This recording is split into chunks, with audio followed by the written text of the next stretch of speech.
Pourquoi un accompagnement au changement, ce qui est proposé dans le cadre de Cap Protéines? Bon, d'abord, on constate tous une limite des systèmes actuels, des systèmes de production actuels avec des impasses techniques, des problèmes, des difficultés en termes de rentabilité et d'impact d'aléas climatiques. Bon, une demande sociale et politique aussi pour une réduction de l'usage des intrants, des impacts environnementaux qui est de plus en plus forte, et que face à ces enjeux, on voit bien que l'optimisation des pratiques, elle ne suffit pas et qu'il y a besoin en fait d'aller vers des systèmes de culture qui soient multiperformants et aussi plus robustes et donc moins dépendants des aléas. Et pour autant, ben, on sait très bien que pour ça, ben, il n'y a pas de recette miracle unique et généralisable que chaque agriculteur, chacun, vous avez vos propres objectifs, que chaque contexte aussi a ses particularités, et donc il y a une nécessité d'être accompagné pour trouver des solutions adaptées à chaque situation. Et donc, si tu peux passer, David, voilà, la proposition qui nous réunit aujourd'hui, c'est et qu'on vous propose avec les chambres d'agriculture, c'est de vous embarquer en fait dans une démarche un peu originale, une démarche d'accompagnement, c'est-à-dire on n'est pas dans un conseil descendant à vous dire ce qu'il faut faire, mais plutôt à vous accompagner, vous aider pour imaginer, tester, évaluer, puis faire progresser pas à pas les systèmes dans vos exploitations. Ça consiste en un conseil individuel à la parcelle sur l'ensemble des cultures et aussi une animation en réseau d'agriculteurs pour favoriser les échanges entre vous et aller plus vite et plus loin. Ça consiste aussi en un accompagnement à la prise de décision tactique et opérationnelle, c'est-à-dire que il faut bien essayer de résoudre les problèmes à court terme, en cours de campagne, mais aussi à une réflexion plus stratégique à l'échelle du système de culture. C'est une approche qui est véritablement fondée, qui s'ancre complètement sur beaucoup d'observations au champ, sur l'agronomie, sur la fertilité des sols et la réussite de l'implantation des cultures. Pour nous, ça, ce sont des piliers majeurs de la démarche. Et donc, c'est une démarche qui met l'agriculteur, qui vous met au centre, en vous donnant les clés pour pouvoir prendre des décisions adaptées à vos attentes et à votre contexte. Donc, voilà la démarche proposée dans le cadre de Cap Protéines. Et donc ça, c'est une démarche structurée, hein, c'est-à-dire qu'il y a un conseiller de chambre d'agriculture pour vous accompagner. Vous intégrez un réseau d'agriculteurs, donc d'au moins 5 agriculteurs pour échanger. Dans ce cadre-là, dans le cadre de cet accompagnement, vous bénéficiez aussi de l'appui de Terrinovia, hein, qui à la fois anime le réseau de conseillers en local et puis apporte son expertise en termes de fertilité des sols, d'implantation et de conduite des cultures notamment. Vous bénéficiez d'une démarche qui est formalisée et outillée. Et puis aussi, vous intégrez une initiative nationale, puisque ça, c'est quelque chose que l'on déploie au niveau national dans 6 territoires pilotes, donc en Grand Est, en Bourgogne, en Normandie, en Bretagne, en Nouvelle-Aquitaine et en Occitanie. Et donc, il y a plusieurs conseillers engagés dans chacun de ces territoires et chaque conseiller accompagne au moins 5 agriculteurs. Donc actuellement, on est à 35 conseillers engagés, 110 agriculteurs, sachant que ce chiffre augmente régulièrement. Voilà, donc c'était voilà, pour recaler un petit peu finalement, c'est quoi cette démarche Cap Protéines dans laquelle vous venez d'embarquer. Du coup, voilà, on en profite pour vous souhaiter la bienvenue et à bientôt dans les parcelles pour travailler ensemble. Merci Stéphane. Donc, on va pouvoir passer au premier sujet technique, donc réussir son implantation pour obtenir un colza robuste. Donc, avec Gilles qui va présenter s'il a réussi à nous rejoindre. Est-ce que Gilles est là? Non, pas encore. Alors, moi, je propose qu'on passe tout de suite à l'observation de terrain et l'utilisation de Landfiles. Donc, Gilles pourra représenter sa partie juste après, s'il nous aura David, rejoint. Oui, est-ce qu'on n'inverse pas les deux parties. la partie tournesol et colza? D'accord, bah on va inverser ces deux parties. Donc le sujet technique, donc gestion du couvert végétal et implantation des tournesols. Donc là, c'est Mickaël qui va prendre la main.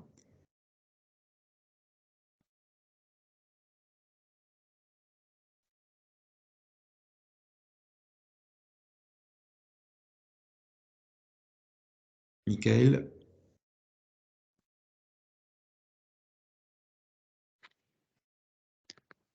Bon, c'est lui qui a dit tout à l'heure qu'il essayait de contacter Gilles, donc si ça se trouve, il est en train. Donc, on va peut-être revenir comme tu le proposais à la partie observation colza. Alors ici, donc dans le cadre de la démarche, donc on utilise un outil qui s'appelle Landfiles et qui permet de faire des observations de terrain et donc de compiler toutes ces observations. Donc pour vous présenter assez rapidement Landfiles, donc normalement vous avez été invité à vous créer un compte et lorsque vous créez un compte, vous avez accès à toutes les fonctionnalités. Donc d'abord, Landfiles permet de partager des pratiques au sein d'un groupe, donc que ce soit avec les conseillers de chambre d'agriculture, les ingénieurs Terrinovia, mais aussi entre vous, agriculteurs. Donc le suivi des parcelles est collaboratif, c'est-à-dire que chacun des membres d'un groupe peut observer cette parcelle et toutes les observations sont compilées pour produire différentes sorties. Donc on a des sorties de 4 natures différentes. Donc les publications et les tableaux de bord vous seront présentés, mais il faut aussi savoir qu'on a donc des rapports d'observation et aussi des cartographies. Et donc, Landfiles permet aussi une animation digitale un peu différente de ce qu'on connaît déjà dans les réseaux d'agriculteurs, puisque là, on va pouvoir vraiment commenter les publications et interagir sur des observations ponctuelles au sein des groupes. Donc, vous avez une prise de vue de l'application que vous avez déjà peut-être vue en vous inscrivant. Donc, je propose à Alain, donc conseiller de Chambre d'agriculture de Bretagne, donc qui a réalisé des observations et des tests bêches, de prendre la parole pour nous expliquer un peu ce qu'il a pu observer, les diagnostics, les décisions qui ont été prises et les résultats qui en sont découlés. Oui, bonjour. Donc, Alain Guéot, conseiller Chambre d'agriculture de Bretagne à Saint-Brieuc. Donc là, au niveau de la diapo, on voit le test bêche que j'ai réalisé le 24 dans la parcelle de Christian Bouchet à Saint-Gildas. Avec Christian l'éleveur, j'ai été dans sa parcelle et on a fait un prélèvement sous les passages de roues de pulvée pour voir un peu ce que ça donnait au niveau du test bêche. Donc là, on ne voit pas les photos, mais c'était un bloc continu, massif, où il y avait très peu de porosité, pas de racines, pas de galerie de lombriques. Donc là, on voyait bien que le sol était compacté par les passages de roues et que là, il y avait nécessité de passer un fissurateur ou de travailler profondément le sol pour recréer de la porosité. Et puis, juste à côté, en dehors des passages de roues, c'est la photo qu'on voit tout à fait à gauche. Donc, une bêchée sur 24 cm de profondeur, où là, le bloc se tenait sur la bêche, mais dès que je le posais sur la bâche, ça commençait à se défaire, quoi. Donc, c'était déjà beaucoup plus meuble. Et surtout, au couteau, ça se défaisait tout seul, quoi. Donc là, c'était très friable, très meuble. On voyait quelques galeries de lombriques, beaucoup de racines et beaucoup de porosité, quoi. Donc là, dans le reste de la parcelle, il n'y avait pas nécessité de fragmenter le sol, de faire un travail profond. Il y aurait eu possibilité de faire presque du semi-direct ou des TCS, quoi, des techniques simplifiées de travail du sol pour implanter le colza. Donc voilà pour le test bêche. Les 3-4 parcelles que je suis en colza chez Christian sont conduites de la même façon. Et au niveau des types de sol, c'est le même type de sol, donc des sols assez profonds, 90 cm de profondeur à l'intérieur. Des sols limoneux, autour de 12-15% d'argile, 50-60% de limon. Donc sensible au tassement, sensible à l'abattance et sensible à la prise en masse, quoi. Donc voilà ce que je peux dire, sachant que quand j'ai fait mes premiers tests bêche le 24 août, la parcelle avait été déchaumée Le filet de volaille avait été enfoui aux Canadiens, donc il y avait les 5-8 premiers centimètres du sol qui avaient été travaillés, quoi. Ensuite, lors de ma deuxième visite, je suis passé le 19 octobre. Donc là, c'était pour le suivi biomasse et développement du colza, quoi. Donc là, on voit tout le détail de mes notations, quoi, avec notamment les 575 grammes par mètre carré de biomasse, les 12 cm de longueur de pivot et toutes les interventions que Christian, l'exploitant, a fait sur sa parcelle. Voilà ce que je peux dire sur cette diapo-là, quoi. D'accord. Eh ben, merci Alain. Je propose qu'on fasse un temps d'échange et de discussion quelques minutes après la présentation du point technique que Stéphane, si tu veux bien présenter, puisque Gilles n'arrive pas à se connecter. Alors, il est en train d'essayer il a un problème justement de connexion. Il est en train d'essayer de résoudre ça. D'accord. Voilà, donc je ne sais pas si on peut peut-être quand même essayer de l'attendre. Ou est-ce que tu veux qu'on passe la partie d'après et on revient sur la partie de Gilles? Ouais, ce serait peut-être pas mal. Oui, on fait ça alors. Là, on garde la dynamique un peu du truc, quoi. Alors, ben, par rapport au deuxième sujet technique, donc, qui sera présenté par Mickaël, la gestion du couvert végétal et l'implantation des tournesols. Je te laisse la main. Donc, c'est toi qui passes les diapos, David? Oui. Nickel. Donc, bonjour à tous. Donc là, on va aborder la partie donc, gestion des couverts et implantation du tournesol. Alors, ça sera un point, on va faire à deux voix, donc sur un petit quart d'heure avec un temps de questions à la fin. L'idée, c'est surtout de se dire, voilà, aujourd'hui, dans tous les points clés de l'implantation du tournesol, il y en a trois particuliers, notamment la partie destruction des couverts et travail du sol pour assurer l'enracinement de la culture. Un deuxième qui correspond plutôt à la préparation du sol, à la réussite de semis, qui va lui plutôt servir à sécuriser le peuplement. Et une partie liée à la protection de la culture, notamment pour sécuriser aussi le peuplement et le développement de la culture. On va surtout nous s'attarder à la première partie, donc destruction du couvert et travail du sol. Je peux juste appuyer sur la diapo, David, juste le truc qui apparaisse normalement. Oui. Voilà, donc on va juste s'intéresser à la première partie. Donc juste diapo d'après, s'il te plaît. Et donc au niveau des exigences en fait que peut avoir le tournesol par rapport justement à la structure du sol, on dit beaucoup que le tournesol finalement il a une racine en pivot, alors ce qui est vrai, sauf qu'au démarrage, c'est une toute petite racine. On le voit sur cette photo là. Dans le bas de la photo, c'est une racine qui est toute petite et qui est quand même assez sensible tout le problème de tassement. Donc on va plutôt quand même essayer d'avoir dans les 20 premiers centimètres du sol une bonne structure. Donc si tu peux juste appuyer sur la diapo pour que la photo là s'en aille, qu'on arrive plutôt sur le schéma.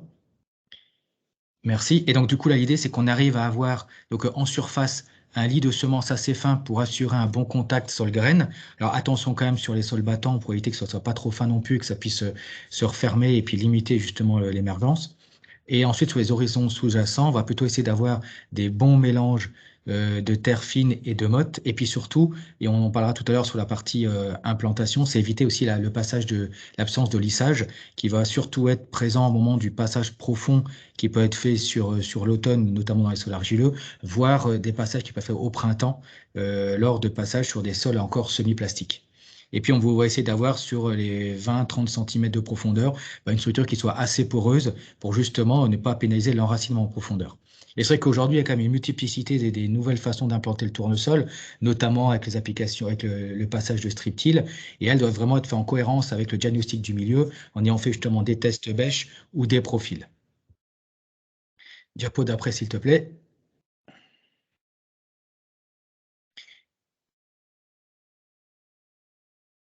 Voilà. Et donc, du coup, première chose, c'est la partie couvert. Et c'est vrai que la question qui se pose aussi, c'est finalement, quelle est la bonne période pour détruire mon couvert? Et en général, on conseille plutôt de détruire le couvert 2 mois avant l'implantation du tournesol. Alors, c'est 2 mois, notamment quand on a des couverts avec quand même pas mal de crucifères ou des plantes qui peuvent se lignifier. C'est vrai que si on a une proportion assez importante de légumineuses, on pourra décaler quand même la destruction plutôt vers le printemps pour pouvoir justement garder cet effet de protection du sol sur l'hiver. Et la destruction, elle peut se faire soit de façon chimique avec le glyphosate, soit mécanique avec des passages d'outils, plutôt éviter les outils à dents parce que ça risque un peu de bourrer, surtout si on a des gros couverts. Sinon, ça peut être soit des broyages qui peuvent être faits plutôt sur l'hiver pour garder justement la biomasse au-dessus et puis protéger le sol de la pluie hivernale, soit sinon c'est rouler par le gel et reprendre après derrière par du disque ou des dents pour refaire de la reprise. Juste la diapo d'après. Voilà, et donc l'autre point, c'est finalement comment travailler son sol. Là, on va prendre deux cas particuliers. Ça, c'est une photo donc d'un agriculteur qui a semé un mélange févrole, radis, vespe, pois protagineux, moutarde, facélie, mi-juillet. Il a semé à la volée, puis après il est passé avec un passage de disque pour enfouir les graines. Là, aujourd'hui, on a un beau couvert qui est là, une belle couverture, une belle biomasse. Donc déjà, c'est quand même révélateur quand même déjà de la structure un petit peu du sol. Hein. Quand on voit ça, on n'a pas de phénomène un peu de vague dans la parcelle. On peut dire déjà la structure a l'air quand même assez correcte. Et si on regarde au niveau du test du profil de la parcelle, est-ce que je peux juste passer à la diapo d'après, s'il te plaît?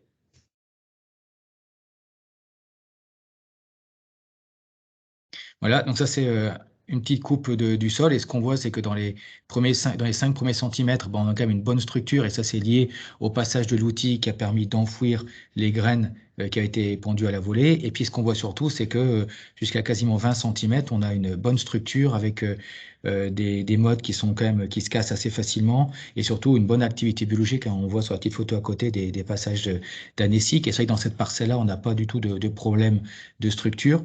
Donc dans ce cas-là, le choix d'intervention pour implanter le tournesol. Je peux juste passer à la diapo d'après, s'il te plaît. Oui.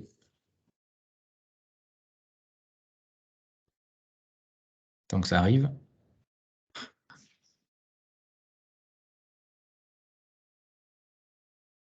Voilà.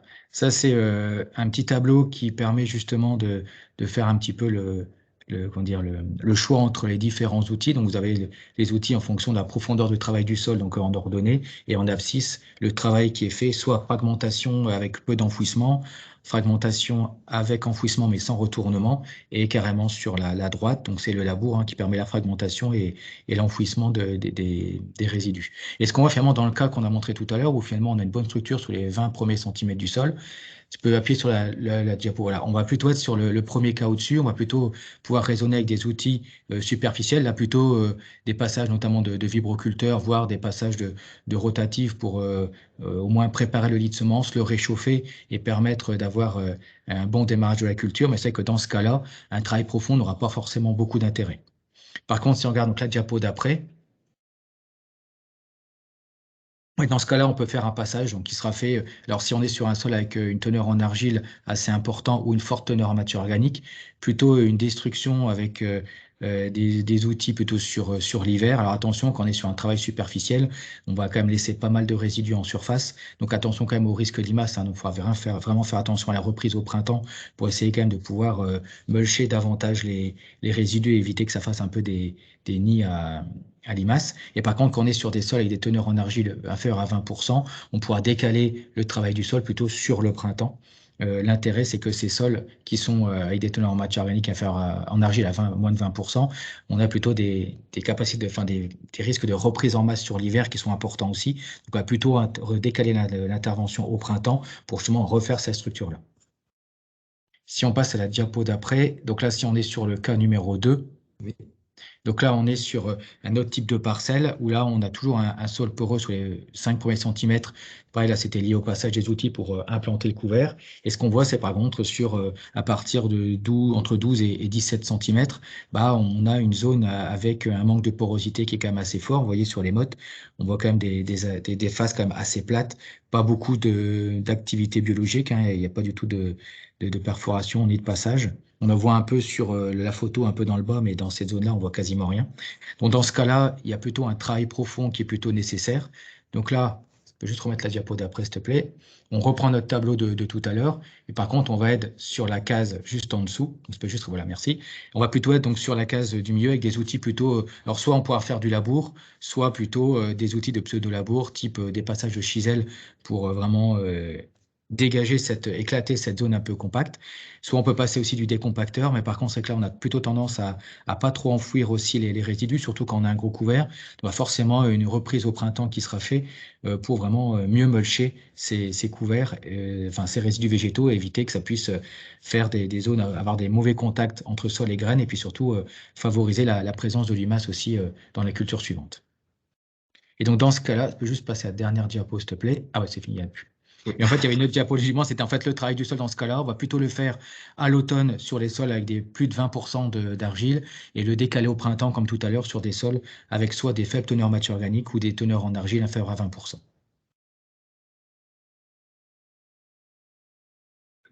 Voilà, j'en ai fini pour cette partie-là. Merci Mickaël. Donc on va passer comme pour le cas du colza sur le retour de terrain et l'utilisation de Landfiles. Et cette fois-ci avec un autre conseiller, donc Gabriel Mangin.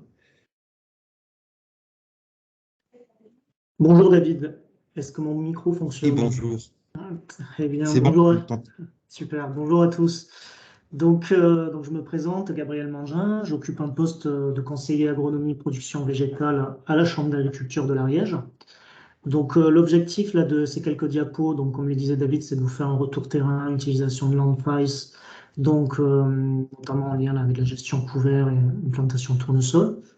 Donc en ce qui me concerne, moi je fais partie du territoire pilote Occitanie avec 50 conseillers. Je suis un groupe là, de 5 agriculteurs en Ariège, donc à 50 km au sud de Toulouse, dans une zone de coteaux secs type argilo-calcaire et également boulbène. Donc ce que je vous propose là, c'est de vous présenter donc, une observation test-bêche donc, qui a été faite sur l'une de ces exploitations agricoles.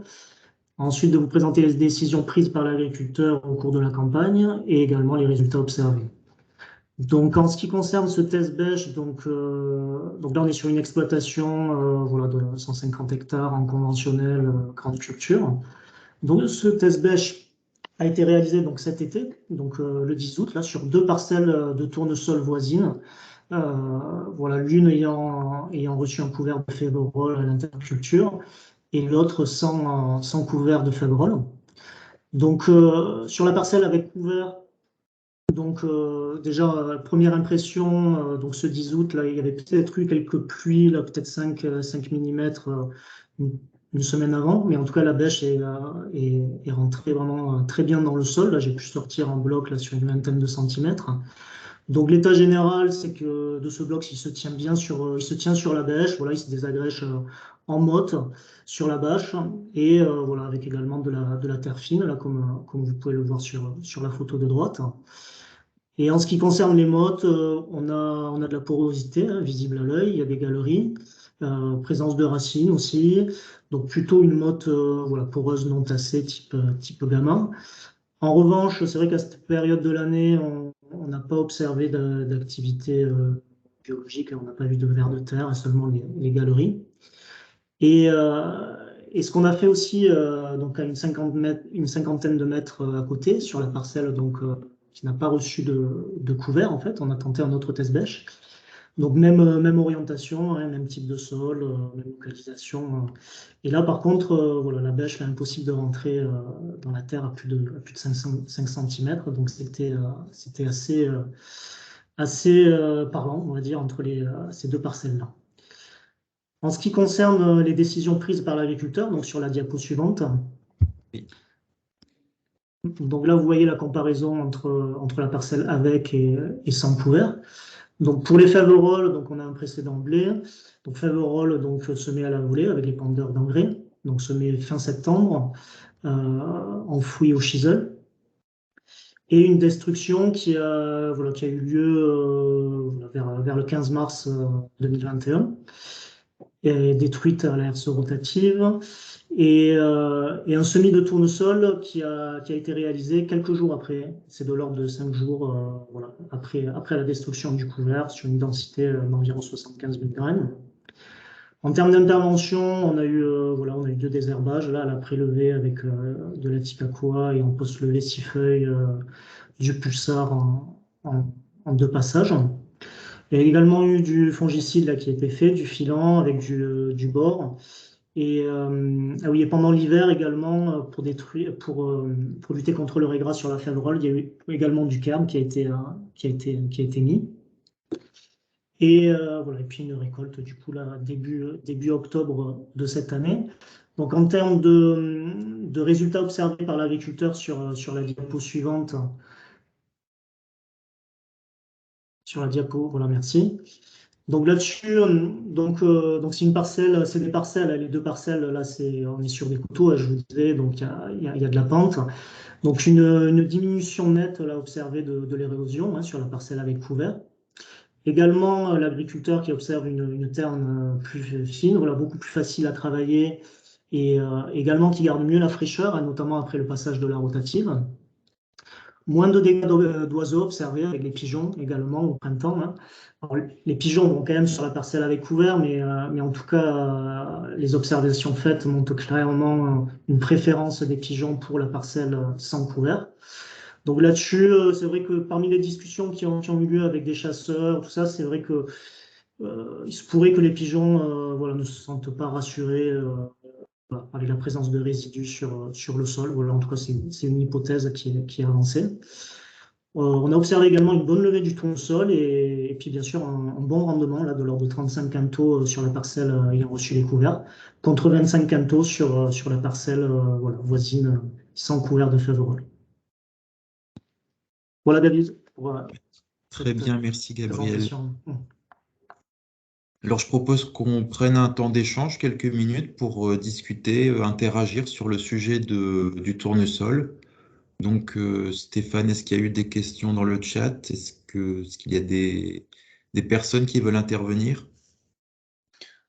Ouais, il y a quelques questions dans le chat. À la limite, ce que je vous propose, Solène, Anthony, c'est peut-être de prendre la parole. Et puis comme ça facilitera aussi. Ce sera peut-être plus simple, ce sera peut-être plus interactif. Je vous laisse allumer vos micros et puis le faire en direct.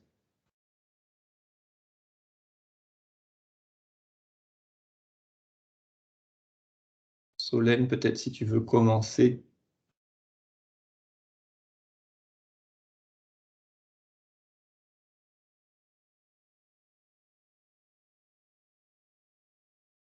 Problème de son sur mon ordi. Mince.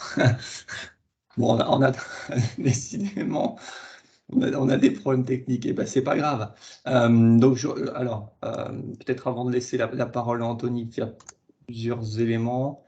Ouais, la remarque ou la question, remarque de Solène, c'était en Bretagne l'interdiction de détruire les couverts chimiques. Les couverts longs doivent rester en place au moins jusqu'au 1er février. Donc voilà, quelles conséquences si vous par rapport à la destruction des couverts, c'est ça. Quelles conséquences avec ces restrictions en termes de date de destruction? En fait, après, ça peut aussi être surtout dans le choix des couverts aussi. C'est peut-être aussi limiter pas mal les couverts, peut-être qui pourraient signifier très vite, et plutôt peut-être un peu moins de crucifères ou autre, et plutôt tourner vers un peu plus de légumineuses aussi dans les couverts. Ça permet justement de pouvoir se dire on sécurise une destruction plus tardive sans forcément trop pénaliser l'implantation de la culture suivante avec des couverts qui seraient déjà un peu lignifiés et consommer de l'azote au détriment de la culture. Ok. Enfin, je dis OK, Solène, tu confirmes si c'est OK pour toi. Anthony, pareil, peut-être en allumant le micro. C'est bon, c'est Solène, excusez-moi, ça y est. C'est revenu. Je n'avais pas autorisé au début le son, du coup, ça ne marchait pas. Mais oui, c'était juste, voilà, si jamais des agriculteurs bretons écoutent le webinaire, voilà, qu'ils fassent attention parce que la réglementation n'est pas la même partout par rapport à ces couverts, quoi. Oui, tu as bien fait de préciser, oui, merci.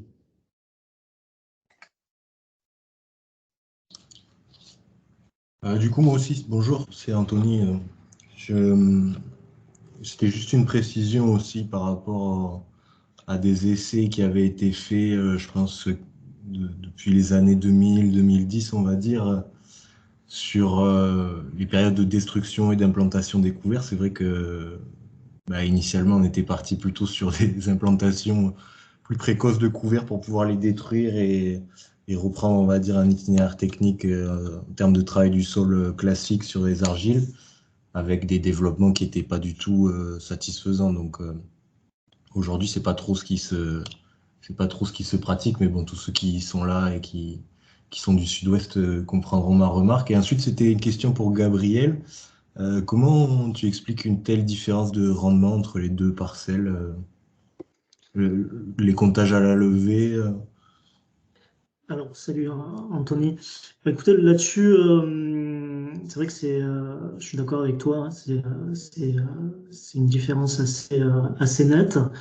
Là-dessus, j'ai pas le recul, là encore, je pense qu'il faudra qu'on le voit sur le plus long terme. Mais en tout cas, oui, c'est une très bonne question à approfondir, hein, parce que là-dessus, on a une différence très importante. Alors, je sais pas si quelqu'un peut des hypothèses, Michael ou d'autres personnes là-dessus à avancer. Tu as dit qu'il y avait moins de dégâts d'oiseaux avec l'effet des Ouais. résidus. Est-ce que dans la partie sans couvert, tu avais la même densité ou est-ce que tu avais un peu moins de dégâts d'oiseaux dans la partie avec couvert que la partie sans couvert? Alors là-dessus, c'est vrai que moi j'ai commencé le projet, donc c'était pendant l'été. Donc si tu veux, là les observations là, que je vous partage, donc c'est notamment celle de l'agriculteur. Donc c'est vrai que moi j'étais pas là au printemps, donc j'ai pas pu avoir plus d'éléments là-dessus, mais en tout cas c'est quelque chose qu'on regardera absolument sur la prochaine campagne, là. Parce qu'après, tu parles le côté aussi amélioration de l'enracinement aussi. Si tu avais un couvert de févrole avant, c'est que ça travaille quand même assez bien. Pour peu que tu aies une structure qui soit déjà correcte avant, ça a permis déjà Voilà, de bien c'est la ça, ouais. maintenir, de permettre l'enracinement du tournesol. Et puis, tu as quand même l'effet azote aussi, malgré tout. Tu as quand même ta févrole, ça a été bien développé. Voilà aussi Elle ramène pas mal d'azote quand même. Hein. Voilà, pour préciser, en fait, donc il y a eu de la févrole à l'interculture l'année dernière, mais également avant, en fait. Si vous voulez, là, donc cette année, il y a eu le tournesol avant du coup la févrole, avant le blé, avant un maïs et encore avant une févrole. Donc ça faisait 2 intercultures de févrole. Et la févrole était détruite, comment c'était chisel et rotatif, ça que tu avais dit au-dessus. Hein. Oui, rotative, ouais, à la rotative. Ouais. Ouais, donc, parce qu'après, tu peux aussi avoir l'effet, on sait que la févrole, quand c'est une plante qui est un peu détruite, elle a tendance un petit peu à noircir aussi, peut-être à favoriser peut-être le réchauffement aussi, peut-être du sol, et peut-être d'aider au redémarrage. C'est une plante qui peut démarrer un peu plus vite aussi, je sais pas, mais c'est souvent un peu ce qui est mis en avant, tous ces couverts de facélie, févrole ou tournesol dans d'autres cadres avec d'autres cultures, mais qui finalement, quand elles gèlent, elles noircissent un peu, elles permettent de capter un peu de lumière, et puis d'aider enfin, capter un peu de chaleur, et puis de la restituer un peu au sol. Est-ce que ça peut plus aider aussi peut-être à réchauffer un peu plus? Faudrait regarder peut-être du côté de la vigueur en fait entre les deux. Est-ce que ça a démarré mieux dans un cas que dans l'autre? Toi, il y a plein de trucs comme ça. Hein,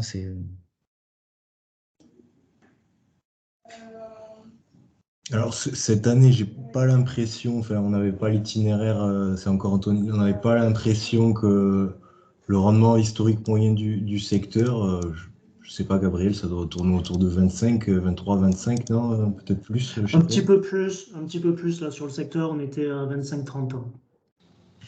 De cette année ou historique? Cette année. Ah oui, voilà. Et en moyenne, c'est combien? À partir de combien c'est satisfaisant? Ouais, tu sais, autour de 23, hein, en général, Oui. c'est pas sur le tournesol qu'ils font de la marge. Hein.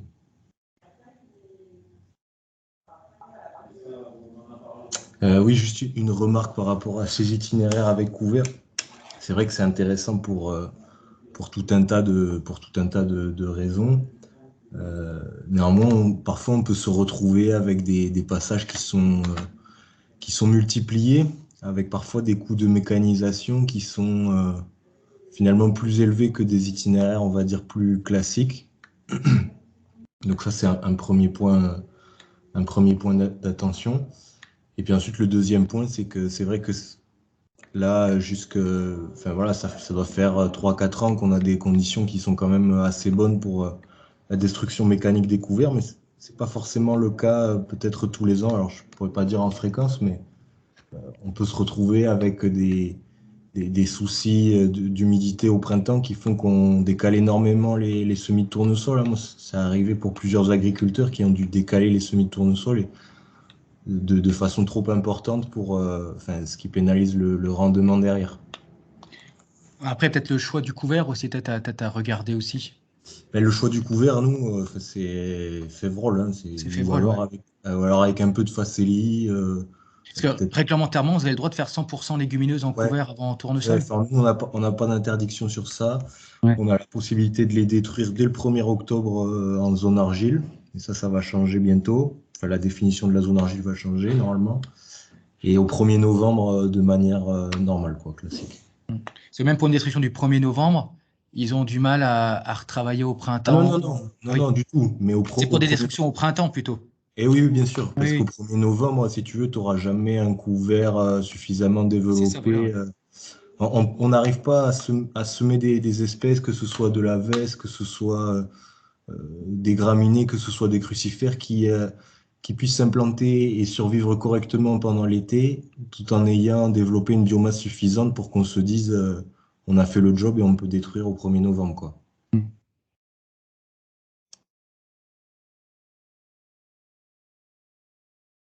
Parce que le 1er novembre, ça ne fait pas un couvert très développé, du coup, il ne joue pas trop son rôle, même de couverture sur l'hiver ou d'apport d'azote, c'est assez Non, non. limité quand même, quoi. Non, non, tu vois, les résultats que j'avais, moi, ça tournait autour de 400 kilos, 400 Oui, c'est kilos ça. enfin, oui, 400 kilos de matière sèche. Donc, c'est pas suffisant par rapport à l'investissement que l'on peut faire éventuellement en semences, en opération de semis. C'est pas suffisant. Mathieu, tu voulais intervenir? Ouais, Mathieu avait levé la main, et puis après, on va peut-être revenir au sujet colza, peut-être rapidement, plus rapidement que prévu, mais Mathieu. Ouais, c'était juste pour apporter une petite précision. C'est vrai que dans l'ensemble, dans la démarche, quand on aborde les couverts avec les conseillers, et on a bien ce phénomène qui est très, très clairement apporté par le témoignage, c'est qu'il ne faut pas que les couverts viennent à compromettre le rendement de la culture qui suit.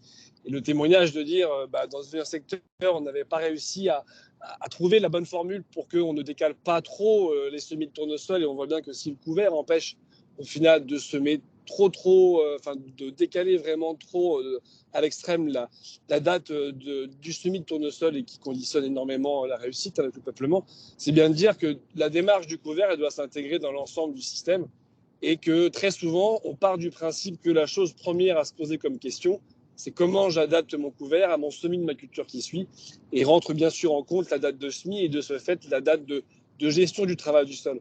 Donc, c'est vrai qu'avec les conseillers, on a beaucoup abordé cette thématique-là, de bien prendre en premier lieu en compte, afin de réussir le semis de la culture qui suit, les itinéraires qui vont partir du travail de sol en interculture, pour que le choix du couvert ne défavorise pas la culture qui suit et permette un semis aux conditions les plus optimales et normales possibles, quoi. Donc, c'est vraiment une réflexion qui est globale dans le système, et de ne pas simplement se dire on va choisir un couvert sans adapter le travail de sol et le semis de la culture suivante. Ben, oui, oui, tout à fait. Après, voilà, le bilan de plusieurs années qui ont été menées, de plusieurs années d'expérimentation qui ont été menées dans le sud-ouest, font qu'aujourd'hui, la Faverolles reste le seul couvert adapté pour une destruction sans trop pénaliser les cultures suivantes, quoi. Donc, on n'a pas trop d'autres alternatives, quoi. Pour tout un tas de raisons aussi. Merci pour ces échanges. Donc, comme le proposait Stéphane, on va revenir au premier sujet, donc sur le colza. Euh, Ouais, donc Gilles n'a pas pu se connecter, visiblement. D'accord. Donc écoute, je vais présenter, tu peux passer les diapos. Bon, je vais être hyper succinct, du coup, je ne vais pas du tout dérouler, mais c'est quand même pour faire le lien avec ce qui a été présenté au départ sur les tests bêches pour l'implantation du colza. Alors, effectivement, on peut peut-être rester ici sur ce schéma un peu global. En fait, ce schéma global, notre tableau de bord colza robuste, l'idée, c'est de dire que on voit bien avec toutes les difficultés qu'on a avec les pressions ravageurs, etc., il est fondamental maintenant d'obtenir un colza robuste qui soit capable, qui soit à même d'atténuer les dégâts de ravageurs notamment, mais aussi d'atténuer les dégâts climatiques, etc. et que pour obtenir ce colza robuste, on a quand même identifié, là, on a réussi à synthétiser un peu nos différents travaux et on a identifié ce qu'on appelle des états clés. En fait, voilà, des états du colza qu'il faut obtenir pour que le colza soit à même de résister à tout un tas d'agressions. Et donc, on a identifié 4 états clés. Et derrière, ça permet de discuter justement avec l'agriculteur, avec vous, de comment on fait pour les réussir dans son milieu, parce que les solutions ne sont pas forcément les mêmes dans les différents milieux. Par contre, les états clés, c'est les mêmes. Avoir un colza robuste, c'est avoir une levée précoce, c'est avoir des pieds vigoureux. Donc des pieds vigoureux, c'est-à-dire il ne suffit pas d'avoir de la biomasse, mais il ne faut pas une surdensité. Parce que si on a on a beaucoup de biomasse, mais une surdensité, donc des pieds individuels au niveau colza qui sont petits, à ce moment-là, ils sont sensibles aux dégâts de larves, alors que des gros pieds ne le sont pas. Il faut cette notion de croissance dynamique, mais surtout continue, la croissance qui ne s'arrête pas pour avoir moins d'impact des larves, et puis une reprise de croissance dynamique à l'automne. Donc voilà un peu les états clés à obtenir, et puis on a, avec les données qu'on a, on a pu fixer aussi des seuils pour pouvoir juger de est-ce que nos pieds sont vigoureux, est-ce que notre levée est précoce, oui, non, plus ou moins. Voilà. Donc voilà un peu l'importance de ces états clés et du coup derrière de la discussion qu'on peut avoir sur comment réussir ces états clés, par exemple sur la croissance dynamique. Mais on voit bien que dans les liens de cause à effet, il y a l'enracinement joue beaucoup, et puis la gestion de la nutrition. La gestion de la nutrition, c'est pas que de la fertilisation, mais il y a plein de façons d'envisager une bonne nutrition du colza, puis ça dépend beaucoup du type de sol d'ailleurs. Mais voilà, il y a aussi pas mal de solutions.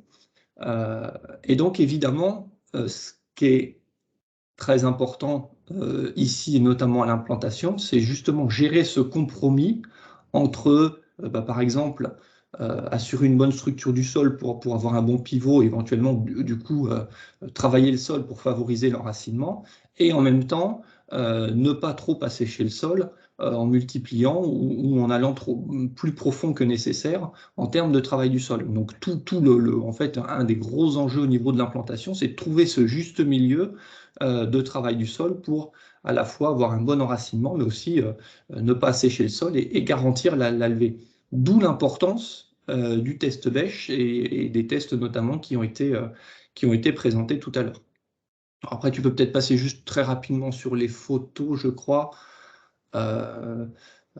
Tu peux passer, donc ça c'est des exemples de tableau de bord. Donc effectivement, l'intérêt derrière, ça veut dire quoi? Ça veut dire que finalement, peu importe la solution qui a été choisie avec l'agriculteur, ce qui est important, c'est après d'aller dans les parcelles, d'aller observer pour voir si ça a fonctionné. C'est ce qu'on a mis en place, ça a fonctionné. Donc notamment d'observer la longueur du pivot, ça c'est vraiment très important.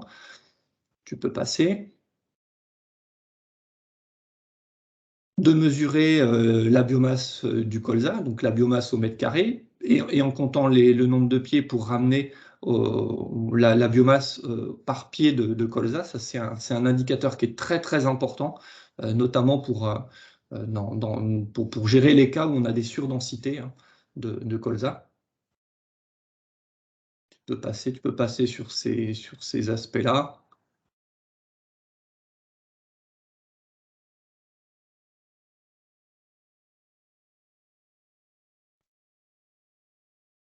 Vas-y, tu peux avancer. Voilà, évaluer le statut azoté, en fait, je trouve qu'on le voit particulièrement bien cette année en plus, mais visuellement, d'observer des éventuels états de carence et donc des rougissements du colza, et notamment dans ces cas-là, ce qui est quand même très important, c'est d'aller regarder au niveau de l'enracinement pour voir si c'est pas une carence induite au niveau de l'enracinement. Et donc ça fait questionner sur la gestion de la nutrition du colza et des leviers qu'on peut mettre en place pour limiter ces problèmes de carence qui font que la croissance du colza se bloque. Et à ce moment-là, si on a une carence et donc une croissance du colza qui est bloquée, à ce moment-là, le colza est vraiment sensible aux dégâts de larves. Voilà ce que je voulais dire. Je crois que c'est bon, il me semble. Et donc, évidemment, il peut y avoir d'autres facteurs, là, comme ici, les adventices. En tout cas, voilà, l'importance d'aller faire des observations dans les parcelles.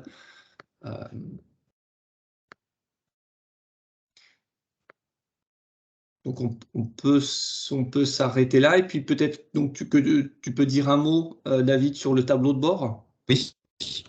Donc, comme vous l'a présenté Stéphane, donc la version un peu théorique du tableau de bord, donc qui est mise en pratique en fait grâce à l'application Landfiles. Donc tous les états clés relèvent d'observations, donc qui sont disponibles à la saisie sur Landfiles. Donc c'est-à-dire qu'à chaque fois que vous allez faire une saisie qui a un état clé du tableau de bord, vous allez avoir ce tableau de bord qui s'affiche à l'écran, qui va se remplir au fur et à mesure, et vous allez voir des couleurs apparaître. Si les états sont bons ou moins bons, donc la couleur sera plutôt verte, jaune ou rouge. Donc selon les différents états clés, on a les seuils qui sont indiqués sur les barres indicatrices. Et donc au fur et à mesure de la campagne, ce tableau de bord va se remplir. Et donc en fin de campagne, on va pouvoir voir les points qui ont été réussis et les autres points qui sont améliorés donc par rapport au code couleur. Et donc, on va voir en fin de campagne si le colza est robuste et performant, donc tout en haut du tableau de bord. Donc ça, c'est une fonctionnalité qui va être disponible sur Landfiles très bientôt. Donc sur la version web pour le moment, puisque Landfiles est disponible sur web et sur mobile. Et donc voilà l'outil pratique qui est à disposition. Donc, j'ai été très rapide sur la présentation de l'outil, mais donc, dans le principe, tu l'as assez bien détaillé, Stéphane. Donc, on peut peut-être passer un moment de questions sur le sujet du colza pour le moment.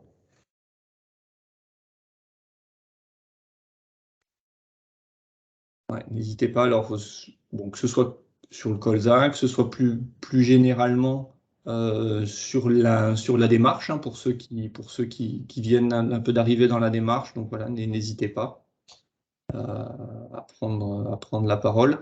Je signale aussi un commentaire de Nicolas de Landfiles, hein, qui rappelait que pour l'utilisation de l'outil, en fait, toutes les observations qui sont faites grâce à l'outil, elles restent totalement privées au sein de notre groupe, du groupe Cap Protéines. Je sais que ça faisait partie des questions, hein, qui avaient été posées.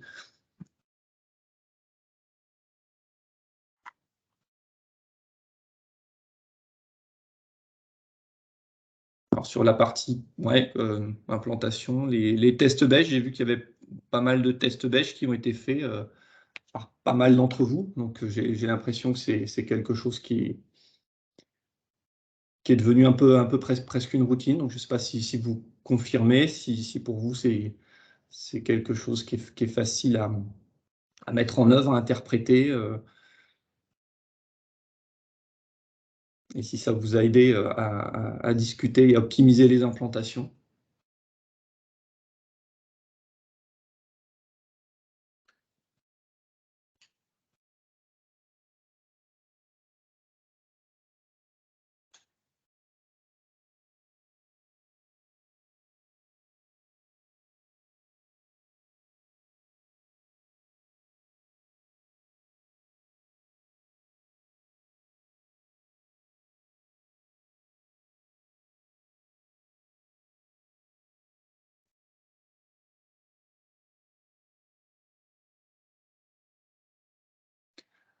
Donc sinon, on avait dit cette fonctionnalité, hein, de génération des tableaux de bord à partir des observations de l'application, ça devrait arriver d'ici, on va dire, fin d'année, début 2022.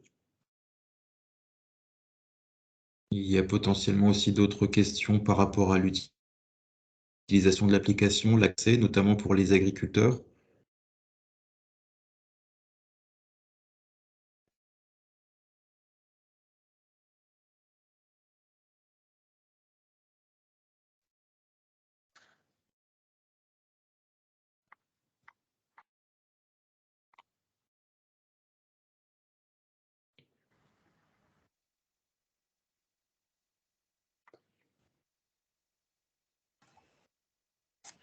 Oui, bonjour. Jean-Philippe Rigaud, agriculteur en Côte-d'Armor. Bonjour. Je ne sais pas si vous m'entendez bien. Oui, oui, oui. Oui, juste une remarque par rapport à l'Enfaille. C'est vrai que ce n'est pas évident d'utiliser pour moi l'Enfaille parce qu'on n'est pas habitué. Et j'ai changé de portable, donc après j'avais plus l'appli, il a fallu que je la remette. Comme on a pas mal d'autres choses à faire, c'est vrai que je ne m'y retrouve pas très bien dans l'utilisation de l'Enfaille aujourd'hui, mais il faudrait que je m'implique sans doute un petit peu plus. Et pour ça, je pense qu'il me faudrait un petit peu plus d'accompagnement, de formation. Hein. Alain, le conseiller chambre, était venu me l'installer et me montrer, mais c'est vrai qu'on oublie très vite, quoi. Et c'est pour ça que je ne l'utilise pas aujourd'hui, hein, mais bon, je vois quand même tout l'intérêt et toute la portée que ça peut avoir, notamment l'envoi d'observations ou même de photos qui peuvent être intéressantes pour tout le monde, quoi. Bon, ça c'était ma première petite remarque. Et j'ai vu autrement, donc je suis en Côte-d'Armor, un climat doux, tempéré, et j'ai vu une diapo là sur les dates de levée où il était conseillé au-delà du 5 septembre, c'était en rouge. C'est vrai que chez nous, on a plutôt tendance à se mettre un petit peu plus tard qu'ailleurs, avec des colzas qui se développent, qui continuent à se développer sur tout l'automne, quoi.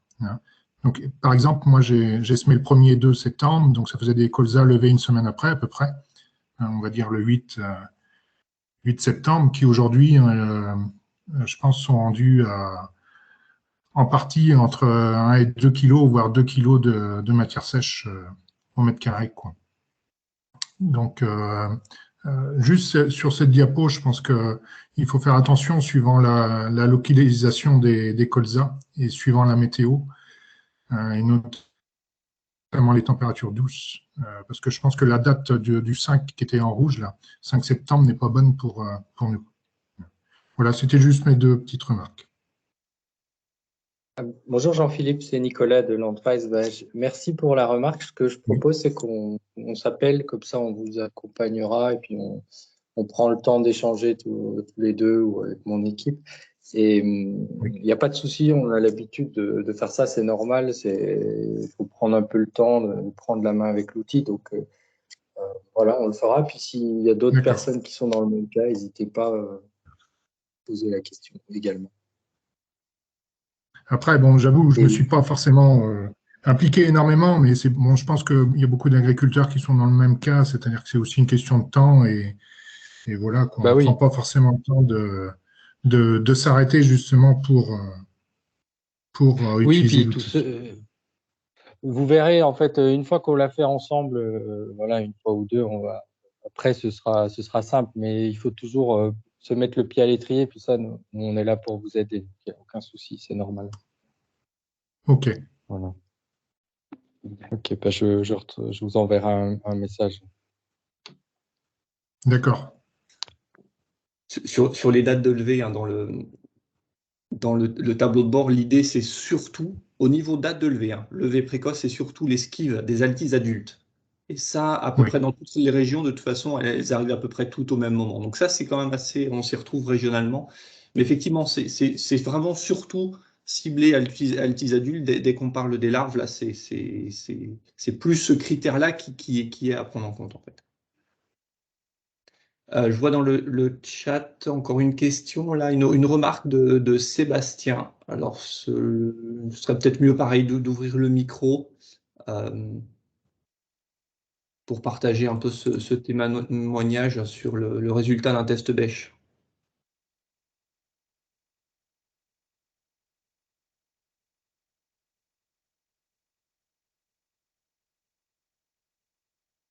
Il n'a pas de micro.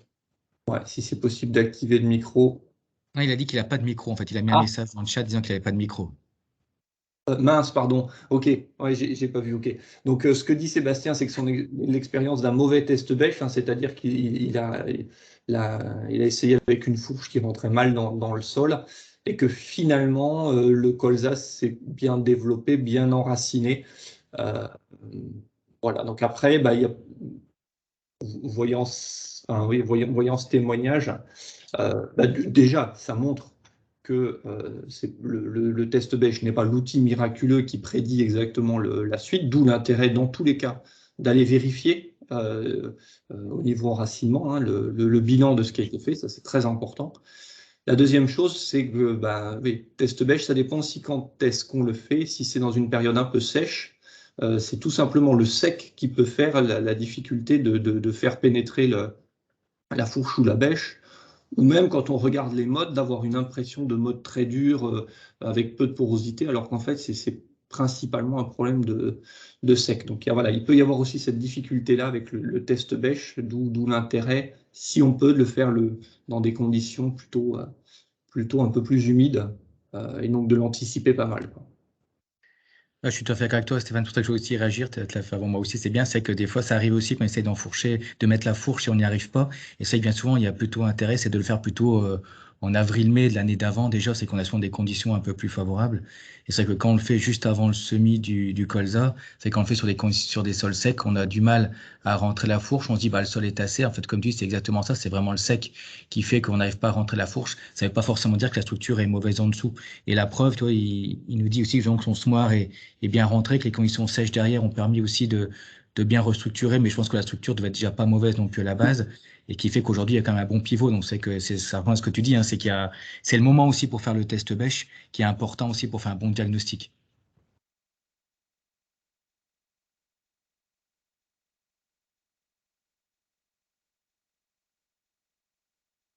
Je vois que, Sébastien, tu pourrais juste nous dire quand tu avais fait ton test bêche, justement, pour savoir si c'était en conditions sèches ou tu l'avais anticipé un peu avant la moisson, ou c'était juste après la moisson, avant l'implantation du colza?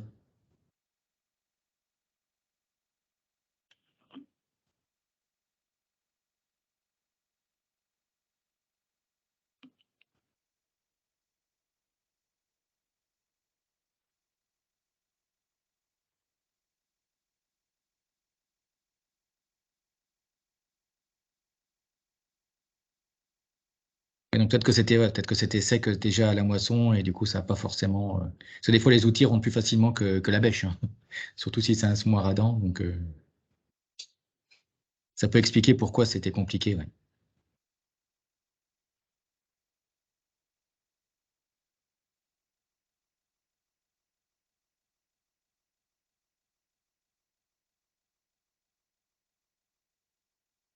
Sans plus, mais après c'est marge de printemps. Ouais.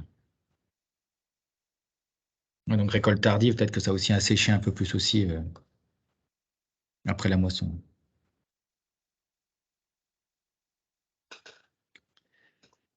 Très bien. Ok, y a-t-il d'autres remarques, questions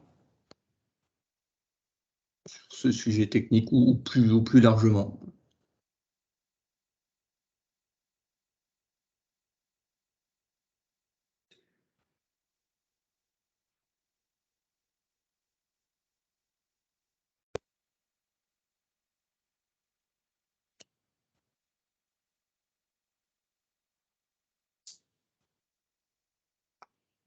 Ok, bon. S'il n'y a pas d'autres questions. Ouais.